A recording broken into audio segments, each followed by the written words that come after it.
तो hello friends, welcome again in learning with basics.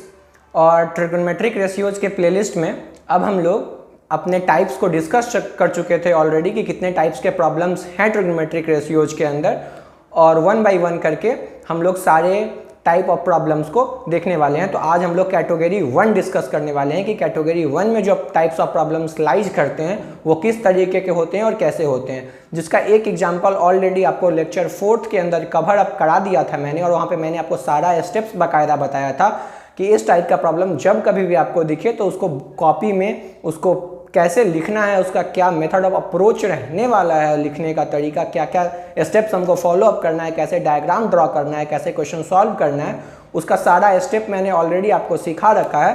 तो आज उस टाइप के प्रॉब्लम को ही हम लोग कैटेगरी 1 के अंदर रखे हैं और उसको ही एक्सटेंड करते हुए कुछ क्वेश्चन हम लोग देखेंगे कैटेगरी 1 में अपने। तो उन कुछ स्टेप्स को मैं जरूर मिनिमाइज करूंगा यहाँ पे, जो आपको मैं बताता चलूंगा कि ये स्टेप मैं यहाँ पे नहीं लिख रहा हूँ और आपको अच्छे से समझ में आ जाएगा। तो सबसे पहली बात कि अगर आपने अभी तक ट्रिगोनोमेट्रिक रेशियोज के स्टार्टिंग के वीडियोज को नहीं देखा है तो सबसे पहले मेरा रिकमेंडेशन ये होगा कि आप उन सारे वीडियोज को एक बार जाके देखो, तब आपको अच्छे से चीज़ें समझ में आएंगी और सब कुछ आपको क्लियर अप हो रहा होगा। ठीक है, तो चैनल का जो लिंक है, वीडियो का जो लिंक है, मतलब वीडियो का जो लिंक है आपको डिस्क्रिप्शन बॉक्स में मिल जाएगा। आप वहाँ से सारा लेक्चर को 1 बाय 1 कवर अप कर लो। ठीक है, तो यहाँ से हम लोग बेसिकली अब हम लोग पूरे तरीके से मूव ऑन कर चुके हैं अपने प्रॉब्लम्स के ऊपर।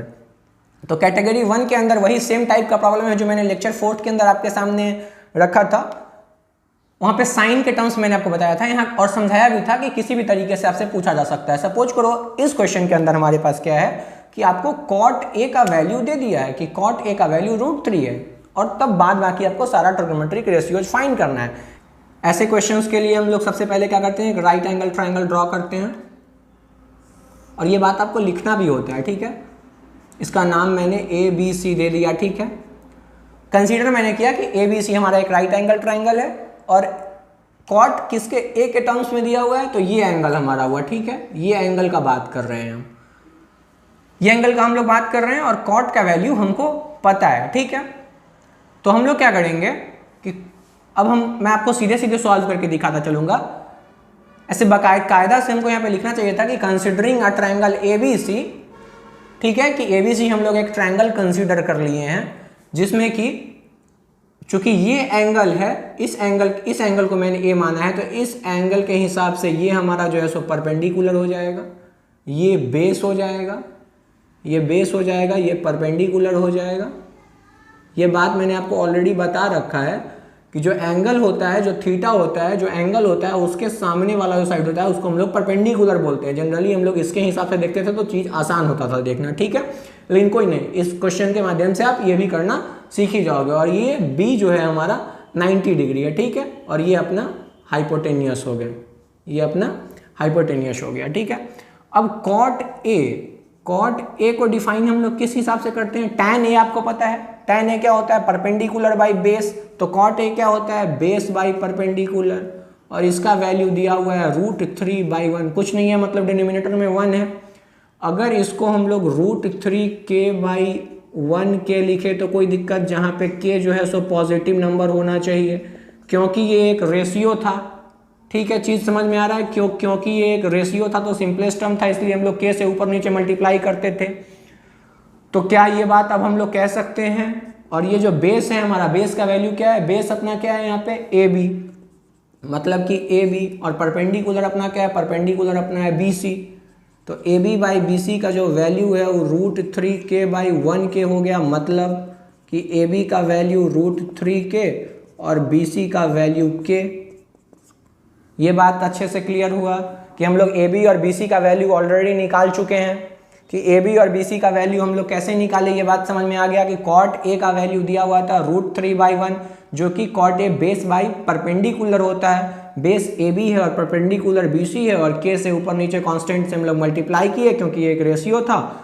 उसके बाद चूंकि AB 3k के बराबर हो गया और BC k के बराबर हो गया। अब इसके अकॉर्डिंग हम लोग अपना बाकी सारा ट्रिगोनोमेट्रिक रेशियोज लिख लेंगे, जैसे कि sine A, cosec A, tan A, cot A तो आपको ऑलरेडी पता था, फिर उसके बाद कॉस A और सेक A। ठीक है, अब साइन A यार, सब एक एक फॉर्मूला मैं फिर से बार बार लिखता हूँ, ये बार बार मैं नहीं लिखूंगा, ठीक ना। साइन ए, साइन ए क्या होता है? परपेंडिकुलर बाई हाइपोटेनियस, और हमारा परपेंडिकुलर यहाँ पे क्या है? परपेंडिकुलर हमारा पे BC है और BC का वैल्यू क्या है? K। हाइपोटेनियस का वैल्यू कितना निकल के आया? अच्छा, एक और चीज़, अब हमको परपेंडिकुलर और बेस का एग्जैक्ट वैल्यू पता चल गया है, तो क्या हम हाइपोटेनियस निकाल सकते हैं? परपेंडिकुलर का स्क्वायर प्लस बेस का स्क्वायर का अंडर रूट, क्योंकि हाइपोटेनस का स्क्वायर इक्वल्स टू परपेंडिकुलर का स्क्वायर प्लस बेस का स्क्वायर, तो इसलिए अगर स्क्वायर रूट लेंगे तो हाइपोटेनस निकल जाएगा हमारा। और परपेंडिकुलर हमारा यहाँ पे क्या है? परपेंडिकुलर हमारा यहाँ पे है √3 के, मतलब कि √3 के का स्क्वायर प्लस बी यहाँ पे क्या है? बेस हमारा के का स्क्वायर, तो ये क्या हो गया? 3k का स्क्वायर प्लस k का स्क्वायर मतलब अंडर रूट 4k का स्क्वायर मतलब 2k। कहने का मतलब कि हाइपोटेनस का जो वैल्यू है वो 2k के बराबर आ गया। जो परपेंडिकुलर p का वैल्यू है वो हमारा कितना है? √3k के बराबर है। और जो बेस का वैल्यू है वो बेस का वैल्यू k के बराबर है। अब आपको सारा साइड पता चल गया कि किसका वैल्यू कितना है। आपको रेशियो का फॉर्मूला पता है, आप निकाल लो।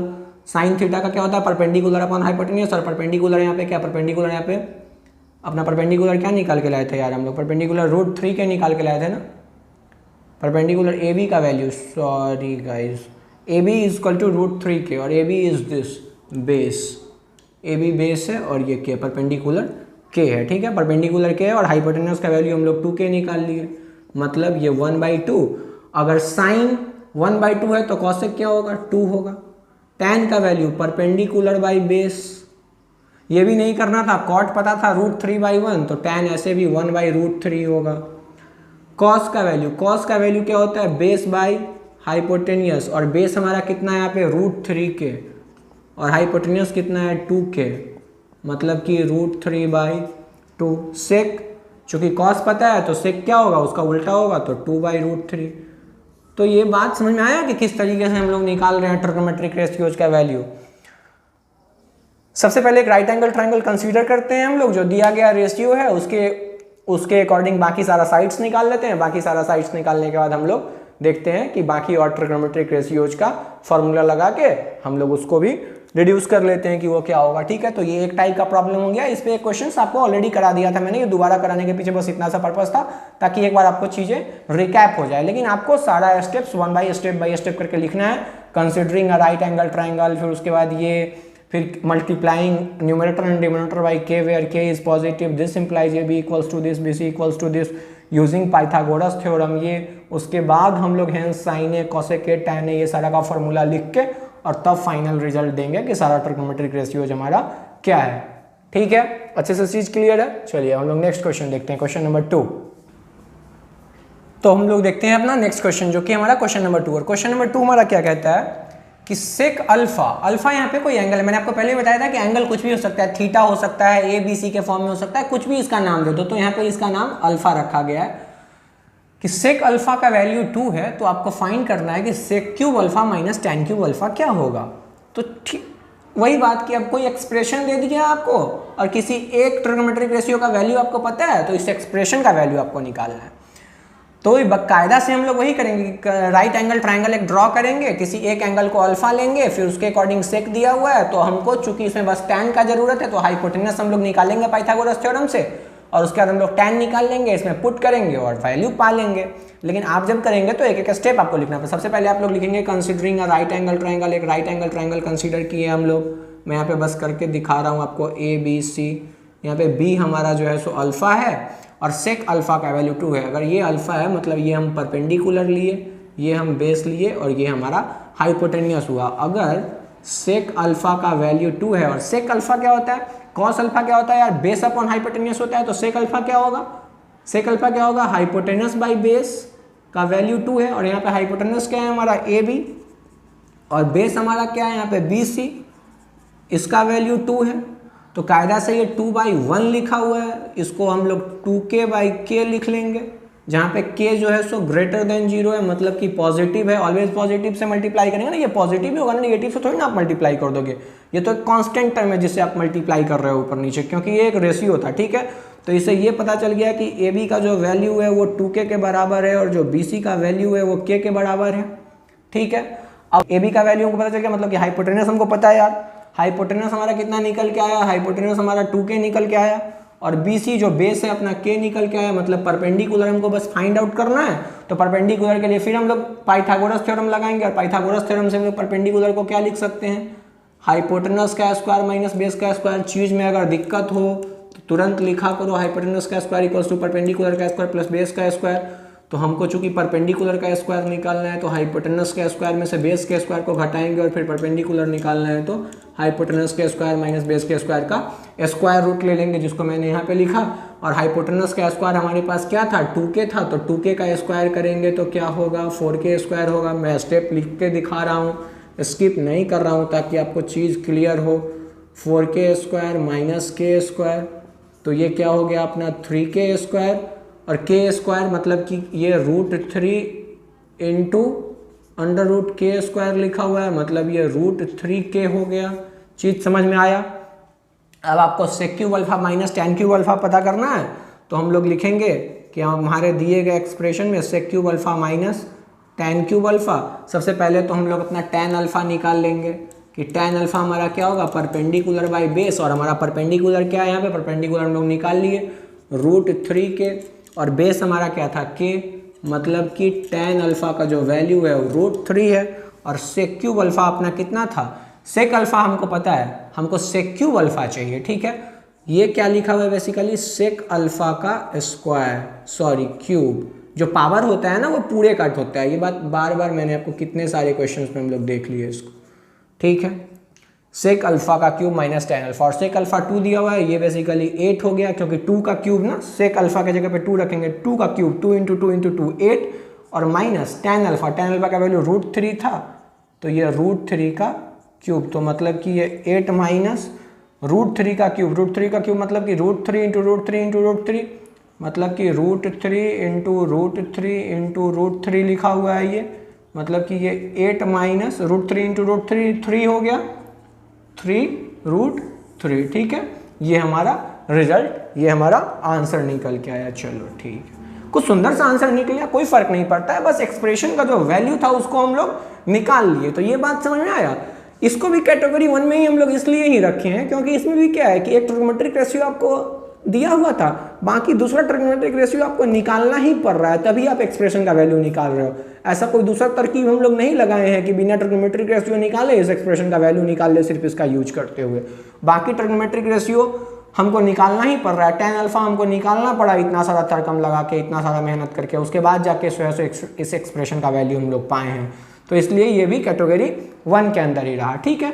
आपको स्टेप बाय स्टेप सब कुछ क्लियर होना चाहिए, और एक एक जगह, जैसे कि ये हमारा एक यहाँ तक एक पॉइंट था समझने के लिए, दूसरा ये प्रोसेस था हमारा पाइथागोरस थ्योरम का यूज करके जो हम लोग निकाले हैं ये चीज़ था, और तीसरा और आखिरी स्टेप हमारा ये था। उससे पहले हम लोग टैन अल्फा निकाले थे यहाँ पे, और उस टैन अल्फा को हम लोग यहाँ पे पुट किए, और तब ये हमारा आंसर मिला, ठीक है। तो ये हमारा क्वेश्चन नंबर 2 हो गया। इसमें एक क्वेश्चन हम लोग और देखते हैं, तो एक टाइप का प्रॉब्लम हम लोग और देखते हैं, क्वेश्चन नंबर 3। इसमें भी सेम वही चीज़ है कि आपके पास एक ट्रिग्नोमेट्रिक रेशियो का वैल्यू आपको दिया हुआ है जो कि है साइन थीटा इक्वल्स टू √3/2, मतलब इस साइन थीटा का वैल्यू आपको दे दिया है √3/2, और तब आपसे इस बार फाइंड नहीं करने के लिए कह रहा है, इस बार एक एक्सप्रेशन दे दिया और उसका वैल्यू 1 है, तो आपको ये प्रूफ करने के लिए कह रहा है कि इस ट्रिग्नोमेट्रिक रेशियो का मदद से आप इस एक्सप्रेशन के वैल्यू को फाइंड कीजिए, उसके 1 के बराबर अगर आप उसको ला देते हैं, मतलब कि ये एक्सप्रेशन चाहिए, मतलब बेसिकली इसको शो करना है कि दिस इक्वल्स टू 1 होगा, मतलब इसको हमको ओवरऑल इसको सॉल्व करके हमको 1 लाना है, तभी ना इसको शो कर पाएंगे कि इस एक्सप्रेशन का वैल्यू 1 है। तो इसमें भी सेम वही चीज़ करेंगे। एक ट्रिग्नोमेट्रिक रेशियो हमको साइन थीटा पता है, और आप गौर से देखिए तो यहाँ पे हमको कॉस का यूज होगा, कॉसेक का यूज होगा, कॉट का यूज होगा, टैन का यूज होगा, तो मतलब हमको ट्रायंगल तो ड्रॉ भाई साहब करना ही पड़ेगा। ट्रायंगल ड्रॉ करेंगे तभी हम लोग बाकी ट्रिग्नोमेट्रिक रेशियोज का जो है रिजल्ट है वो निकाल के ला पाएंगे, फिर इसको एक्सप्रेशन में पुट करेंगे, और हम लोग उसके बाद पता चलेगा हमको कि इस एक्सप्रेशन का रिजल्ट क्या 1 के बराबर आ रहा है या नहीं आ रहा है। तो सबसे पहले एक राइट एंगल ट्रायंगल ड्रॉ कर लीजिए। एक राइट एंगल ट्रायंगल हम लोग ड्रॉ कर लेते हैं, ठीक है। एक राइट एंगल ट्रायंगल ड्रॉ करके कोई भी, मतलब लेट्स सपोज कि एक राइट एंगल ट्रायंगल हम लोग ड्रॉ कर लेते हैं, और ये थीटा हमारा एंगल है, और इसको हम नाम दे देते हैं अपना ABC, ठीक है। थीटा इसके सामने वाला साइड ये अपना ऑलवेज परपेंडिकुलर होता है, ये हमारा बेस हो गया, और ये हमारा हाइपोटेन्यूस हो गया, ठीक है। अब चूंकि साइन थीटा का वैल्यू जो है, साइन थीटा का वैल्यू क्या दिया हुआ है, साइन थीटा का वैल्यू दिया हुआ है √3/2, और साइन थीटा अपना क्या होता है, परपेंडिकुलर अपॉन हाइपोटेन्यूस, ठीक है। और भेजिए अब तो यार रट जाना चाहिए ये चीज़। साइन थीटा क्या होता है? परपेंडिकुलर अपॉन हाइपोटेनियस, और परपेंडिकुलर हमारा यहाँ पे क्या है? ए बी, और हाइपोटेनियस यहाँ पे क्या है? ए सी इक्वल्स टू √3/2, जिसको कि ऊपर नीचे के से मल्टीप्लाई कर देंगे तो √3k/2k हो गया। और हम लोग आसानी से कह देंगे कि हमारा जो ए बी है वो √3k के बराबर है, और जो ए सी है वो 2k के बराबर है। ठीक है, हमारा जो ए बी का वैल्यू है परपेंडिकुलर है अपना, वो परपेंडिकुलर अपना √3k के बराबर है, और जो हाइपोटेनियस है अपना ए सी, वो ए सी 2k के बराबर है। ठीक है, फिर वही चीज़ हम लोग कि h² equals to p² plus b², और इस बार हमारा b नहीं पता है तो b² इक्वल्स टू क्या? h² माइनस p², तो मतलब b इक्वल्स टू इसका स्क्वायर रूट ले लेंगे।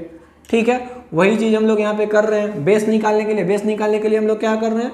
हाइपोटेनस का स्क्वायर माइनस परपेंडिकुलर का स्क्वायर कर रहे हैं, और हाइपोटेनस हमारा यहाँ पे क्या है? 2k, तो ये 2k का स्क्वायर कर रहे हैं, और माइनस परपेंडिकुलर √3k का स्क्वायर कर रहे हैं, और तब हम लोग पा रहे हैं कि 2k का स्क्वायर कितना हो गया? 4k², और √3k का स्क्वायर 3k², मतलब 4k minus 3k, 4k² minus 3k² equals to क्या हो गया? k², मतलब कि k, तो हमारा बेस जो है वो k के बराबर निकल के आ गया। ठीक है, अब बेस एक बार k के बराबर निकल के आ गया तो कहने का मतलब आपको तीनों साइड अब पता चल चुका है, तो आप कोई भी ट्रिग्नोमेट्रिक रेशियो इस थीटा के हिसाब से आप निकाल सकते हो। तो अब इस एक्सप्रेशन को अगर हम देखें, ठीक है, तो आप नीचे ये सब निकालने के बाद पाइथागोरस थ्योरम लगाने के बाद लिखना कि हेंस दिस करके लिखना इस एक्सप्रेशन को, और उसके बाद हम लोग इसमें वैल्यूज डालते चले जाएंगे। और उसके बाद अब देखो गौर से, अब मैनिपुलेशन का चीज़ आया।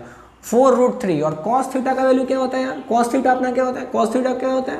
बेस बाई हाइपोटेनस माइनस 2/3, और टेन थीटा क्या होता है? Perpendicular by base. मैं यहाँ पे फॉर्मूला भी लिख रहा हूँ। ठीक है, मैं यहाँ पे फॉर्मूला भी बस आपको समझाने के लिए लिख रहा हूँ कि कॉस थीटा जो अपना होगा वो बेस बाई हाइपोटेनस पुट करेंगे, यहाँ पे tan theta perpendicular by base put करेंगे, और नीचे 3 कॉसेक थीटा। कॉसेक थीटा क्या हो जाएगा यार? कॉसेक थीटा अपना साइन थीटा का रेसिप्रोकल।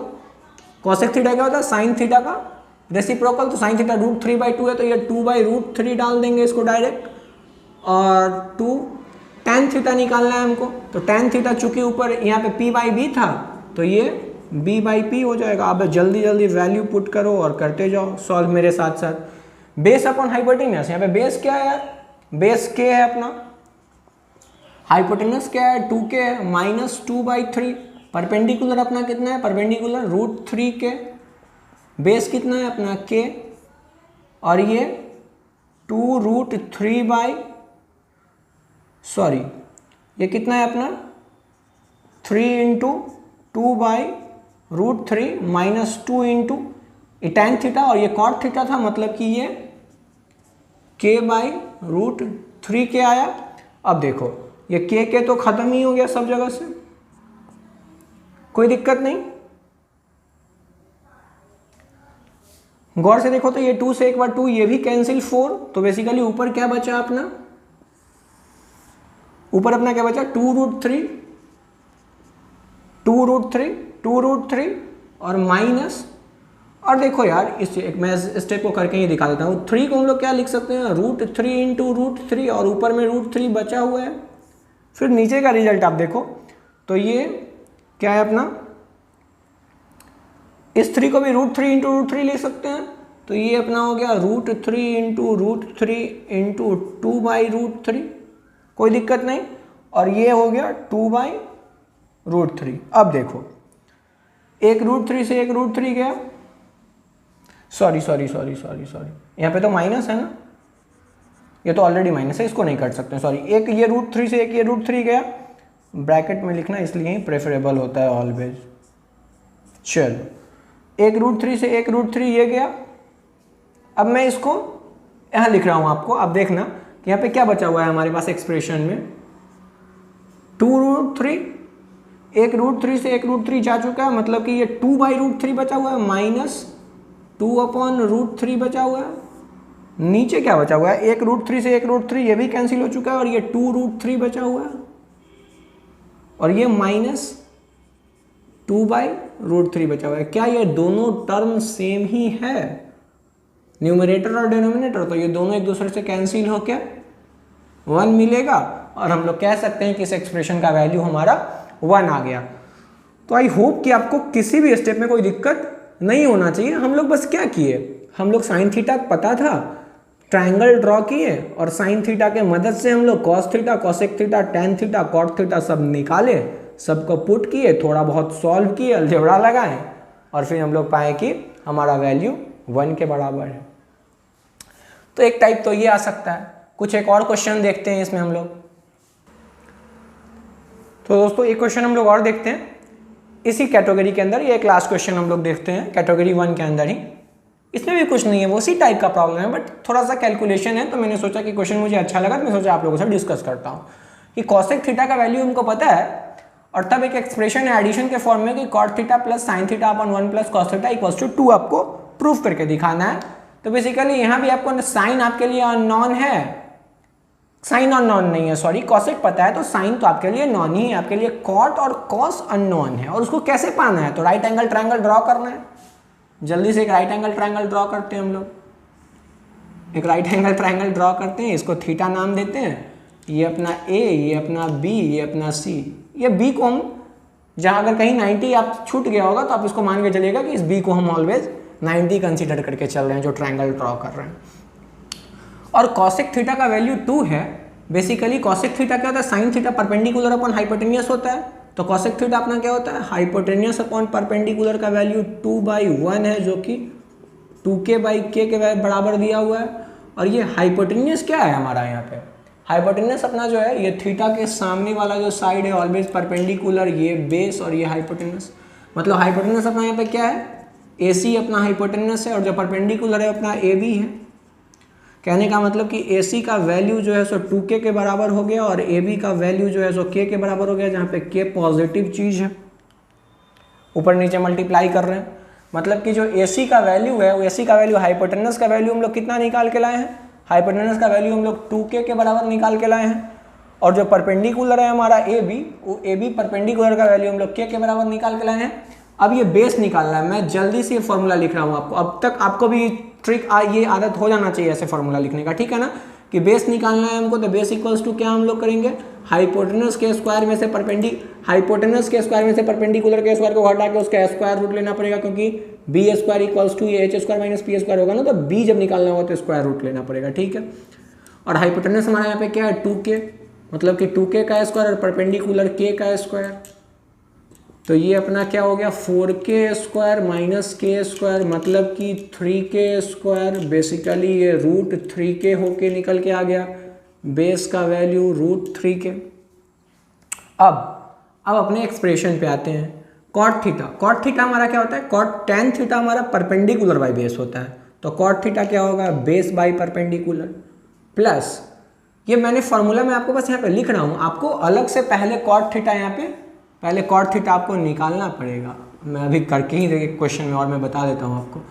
हम लोग लिखेंगे कि cot theta equals to base by perpendicular, और हमारा बेस यहाँ पे क्या है? रूट 3k, और परपेंडिकुलर हमारा यहाँ पे k, तो ये हमारा रूट 3 निकला। तो इसलिए हम लोग यहाँ पे इसको पुट करेंगे कॉट थीटा में रूट 3। ठीक उसी तरीके से साइन थीटा भी हम लोग निकाल रहे होंगे कि साइन थीटा हमारा कॉसेक थीटा 2 है, तो साइन थीटा हमारा 1/2 हो जाएगा।